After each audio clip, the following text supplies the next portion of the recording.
Waliwo omukyala wa National Platform abeera Bushenyi eyo yakwatiddwa olunaku lwa jjo olw'ebigambo byavudde eby'amazima n'ayogera era nga bakulembeddemu okukwatibwa kwe ye General Kaguta Museveni Tibuhaburwa ne mutabani we Muhoozi Amazima ng'ensonga lwaki bamukwata lwakuba babuulidde amazima nti General Museveni yayonoonye billions and billions of money n'agenda mu kitundu kyabwe eky'Ebushenyi mbw'alambula ssente za PDM money ezo ssente mbwe ez'okwekulaakulanya naye nga ssente z'alambula muntu bamuwa kakadde ka ssente sitole yonna gikolako wano General Museveni abantu beewaana mbu maze 60 years maze 40 years sikwatanga kakadde mbulamu bwange ninaakutteko oluvannyuma lw'okukampa through PDM money era nga balunda embizi 3 n'obumyu 3 kakati omukyalo kwe kuvaayo n'aba concerned nagamba how can you waste billions and billions of money for your visit when you are coming to visit to check on a 1 million project? Why don't you use that visit money into putting a hospital in our place, in our area of Bushenyi, in putting a school, a beautiful school in our area, in putting a beautiful factory in our area, than using that huge sums of money in just coming to tour a 1 million project? Wa NRM ye Michael Mawanda wagwanga kisimanyi nendoza Munnayuganda yasobola okutuka ebifaananyi bino n'alaga ensi nti omukyalo oyo mwandoza mwalabeko nti bamukutte tugenda kumwogerako n'alaga ensi nti omukyala abadde avuma General Museveni akwatiddwa yawandiise bw'ati ebigambo. This lady who has been abusing our chairman General MK and His Excellency President Museveni has been arrested by police in Bushenyi and will be taken to court anytime. I thank the Uganda police for the good job well done and our vigilant supporters in Bushenyi, headed by Rwakataka.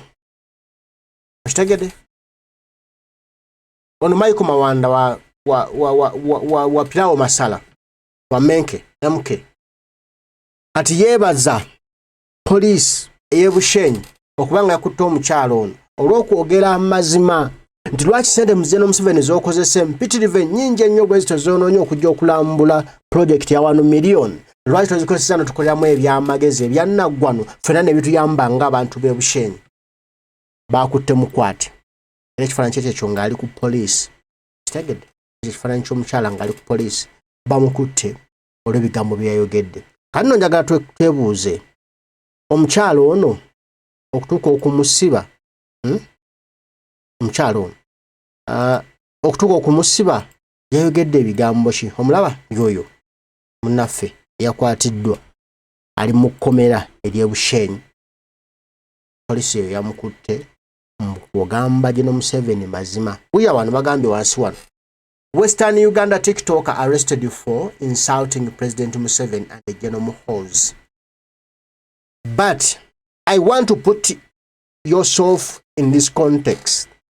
We're going to hear how words, and you who is watching this video, I want you to pick for me which word is abusive in her language, in her message. What is something that abusive that is abusing General Museveni and General Muhoozi Amazima?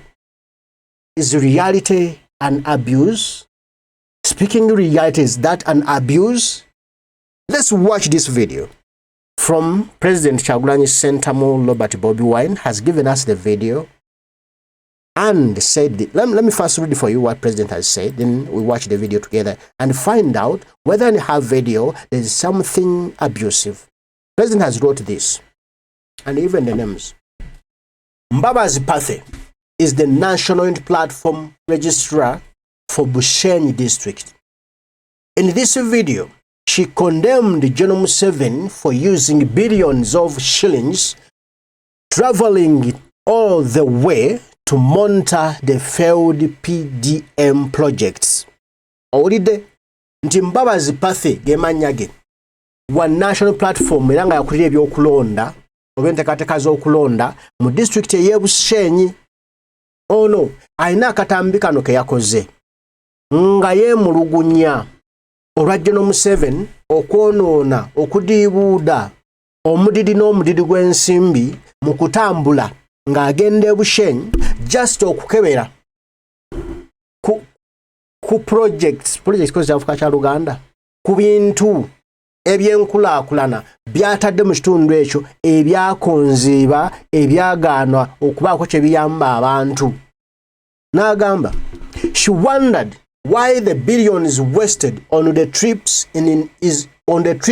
is not used for education and health care. Nti omukyalo ono yeewuunyiza n'atya nnyo ne yeebuuza nti lwaki ensimbi General Museveni zaakute n'ateeka mu lugendo luno okugenda okulambula projects ez'akakadde akamu, lwaki tazikutte General Museveni n'aziteeka mu malwaliro ne mu masomero g'omu kitundu ekyo abantu beeyo ne beeyagalira mu kitundu kyabwe. Wulira wano wulira bulungi, njagala weetegereze. She also condemned the raid on our offices where they planted fetishes. Fetishes tegeeza ebyawango ebyobukesi mu kinyonyonyo mu comment section siri muzungu. Fetishes oza mukitegedde. For this she was arrested yesterday and is currently being held at Bushenyi Central Police Station. Ulira omukyala ono yavuddeyo n'alumwa neyeemulugunya oba n'avumirira ekya General Museveni ne mutabani we General Muhoozi Amazima okuvayo ne balumba ekitebe kya National Unity Platform ne bakolamu ebyawongo n'ebyambyoni bye baakoze mu kitebe ekyo. President agamba nti naye kaakati olwenjogerera bino woobiriwulira bino woobirabira omukyala ono ali mu busibe era nga yasibiddwa ali ku poliisi y'e Bushenyi enkulu waasibiddwa waterekeddwa. That corrupt regime official called Michael Mawanda yoliwo tusobola okusoma nga abulira ensi nga abadavuma Museveni ne Muhoozi bwe yakwatiddwa. Michael Mawanda was chest thumping over her arrest for apparently abusing Museveni and his son.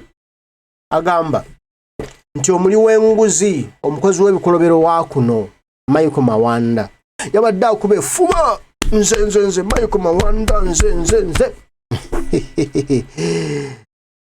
olw'okuba muganda waffe ono Mbabazi Pathy yakwatiddwa n'asibwa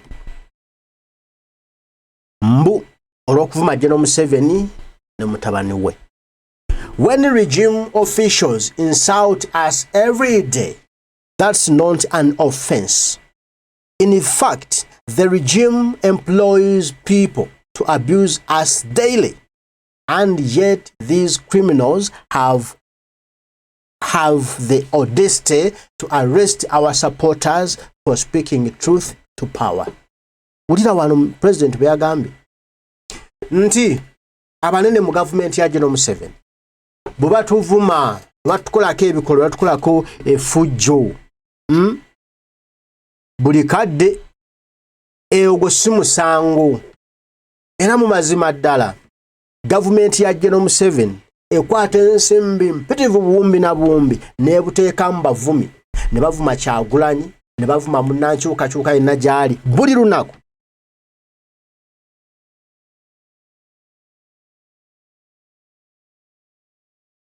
No ratio wadde bakola ebyo byonna ne bana bakozi b'effujja b'ebikolobero bakyalina effubitizi bakyalina amaanyi bakyalina obuyinza obwo ne bagamba nti badde ku baffe babasibe badde ku baffe bakoleko ebikolobero naye ate nga abaffe aboogera amazima olw'ebibyo ebigenda mu maaso bo okwogera amazima kubasibisa kubatulugunyisisa kubakolesebwako effujjo kyokka nga bali abakola effujjo erisingiridde bannantagambwako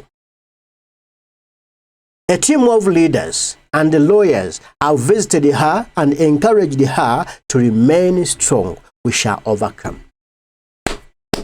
Thanks, Mr. President.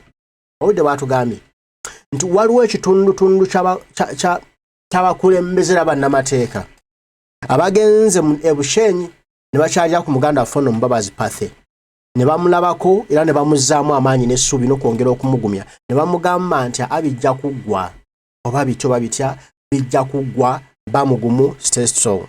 President Amazima agamba nti free Mbabazi Pathy, free all political prisoners in Uganda.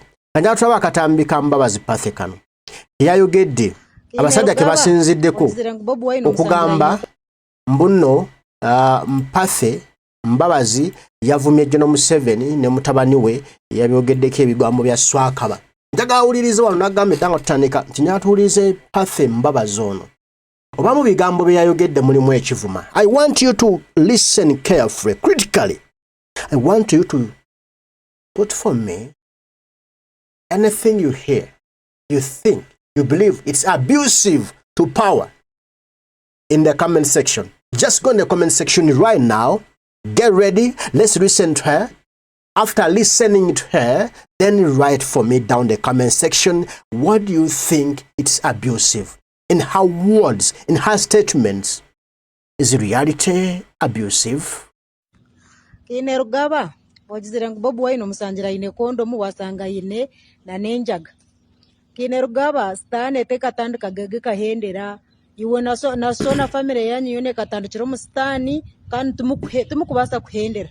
Mukimanye ngubobu wa ina kabarenga nimu azembe ninde baswarya amagezi make harushenya hariyo nagambe bitine kakwati no basota kwimuka noza kurambura PDM ya miliyoni moka 6 billion zishatu ezakubenzihereza amashomero abashomera abana nabashomaje abantu nubafuna imbazo mu marwaro inguto zikakorwa ngoriyo no kurambura miliyoni ukakoresa billion zishatu mureke kutusurwara hostane te katanu kage kahendera ebyo biro tubiro wa bobu wayini bikugambiza kugarukira abo kuba muketwara ngo murya barokore no mburokore tumurumu no mukusamera kahiji za nyabingi abachwezi nabo tubatenda sagama mukazo mushagama ense barugiro mu ngaro mwikirize Beautiful. Ebi bigambo bya Mbabazi Pathy yayogedde nga yeebuuza nti ddala muntu oba otegeera otya ne weyita omukulembeze lwanirira ensi yo n'okwata biliyoni za sente 3 buli lunaku nga zoyonoona n'oziseka ku trip on the road kwokya mafuta n'abantu b'otambudde nabo naye ng'ogenze kulambula project ya miliyoni 1. Really does this equate? Bino bikwatagana olaba biga tulabinako future n'oteeka mu kyalo ekyo wammwe akadde kamu nti ye business gy'olinayo akakaddaaka omba onfuna bulungi n'ogula embizizo 5 awo n'oziteekawo nga zakaddaaka n'ovuga amafuta ga biliyoni 3 olugendo n'oteekamu biliyoni 3 okugenda mu kyalo olambule embizi za miliyoni 1. Musajja gwe oba otegeera bulungi obwongo oba bukola bulungi. Pathy kye yabadde abuuza General Museveni lwaki tokozesa sente ezo biliyoni 3 n'ozisindika ne zijja waffe e Bushenyi ne zizimba amalwaliro amasomero enguudo ekyalo ekitundu kyaffe ne kibeera nga kya muzinzi nga bye twetaaga tubifuna nga bwe tubyetaaga okubifuna. Nino tadda mukola bintu bya kiwumba tuutu toole nti okwate biliyoni 3 ozooche ku miliyoni 1. What a mathematics. Ati mukubuuza ebyo Pathy byamukwasizza n'agamba nti General Museveni ne mutabani we ne family tebalina ddiini. Eddiini bagyerimbikamu naye tebalina. Bano bakanywa musaayi. Okitegedde bali mu byawongo. Aye n'ebyawongo balimu bye batugamba musimanya bachwezi simanya bikichwezi n'abachwezi tebakyayagala musaayi. Bano bakanywa musaayi. Ever they are killing Ugandans. Look at what happened yesterday. Now can you say these are not killers? Can somebody come out and deceive you that General Museveni is not a killer and his son? Are they not killers? When you saw what happened yesterday, these are killers. These are man eaters. These are blood suckers. So, in that context, Mbabazi Pathy yasinzidde n'agamba wano bakanywa musaayi ate beesibye ku bachwezi mbubo bachwezi tokana abachwezi tebakyanywa musaayi tebakolagana na musaayi n'olwekyo bano baki lumbe lugufu sitaani byokoola ebikulembera eggwanga lyaffe. We need to fight and end this.